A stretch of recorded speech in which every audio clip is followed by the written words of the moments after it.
അസ്സലാമുഅലൈക്കും എല്ലാ കൂട്ടുകാർക്കും പാത്തൂസ് ടേസ്റ്റി കിച്ചൻ്റെ പുതിയ വീഡിയോയിലേക്ക് സ്വാഗതം. ഇന്ന് മുട്ട കൊണ്ടുള്ള കിടിലൻ ഒരു റെസിപ്പിയാണ്. അപ്പോൾ നമുക്ക് പെട്ടെന്ന് തന്നെ വീഡിയോയിലേക്ക് പോവാം.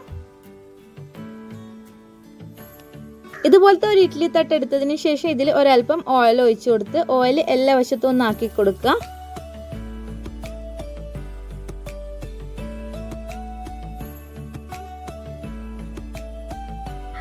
നാല് മുട്ട എടുത്ത് വെച്ചിട്ടുണ്ട്. ഇനി നമുക്ക് മുട്ട ഇതിൽ പൊട്ടിച്ചൊഴിച്ചു കൊടുക്കണം. കണ്ണൂർ സൈഡൊക്കെ ഇതിന് ഇടിമുട്ട, ഇടിവെട്ട് മുട്ട, ഇഡ്ലി മുട്ട എന്നൊക്കെയാണ് പറയാറ്. 4 മുട്ടയും പൊട്ടിച്ചൊഴിച്ചതിന് ശേഷം ഇത് ആവിയിലാണ് വേവിച്ചെടുക്കുന്നത്.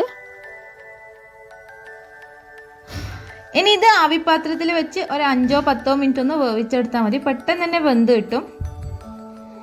നമുക്ക് മൂടി വെച്ച് ഇത് വേവിച്ചെടുക്കാം.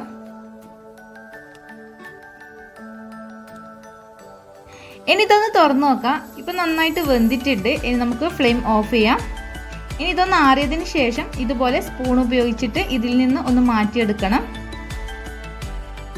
പൊരിച്ചെടുക്കാൻ വേണ്ടിയിട്ട് ഞാനൊരു പാൻ വെച്ചിട്ടുണ്ട്. പാനിൽ 2 ടേബിൾ സ്പൂൺ വെളിച്ചെണ്ണ ഒഴിച്ചു കൊടുത്തിട്ടുണ്ട്. ഇനി ഇതിലേക്ക് 1 ടീസ്പൂൺ മുളക് പൊടിയും 1/4 ടീസ്പൂൺ മഞ്ഞൾപ്പൊടിയും 1/4 ടീസ്പൂൺ ഗരം മസാല പൊടിയും ആവശ്യത്തിനുള്ള ഉപ്പും ചേർത്ത് നമ്മൾ മാറ്റിവെച്ച മുട്ട ഇതിലേക്ക് ഇട്ട് കൊടുക്കാം. ഇനി പാന് ഇതുപോലെ ഒന്ന് ഇളക്കി മസാല മുട്ടയിൽ നന്നായിട്ടൊന്ന് മിക്സ് ആക്കി എടുക്കുക. അതിനുശേഷം ഇതൊന്ന് തിരിച്ചിട്ട് കൊടുക്കുക.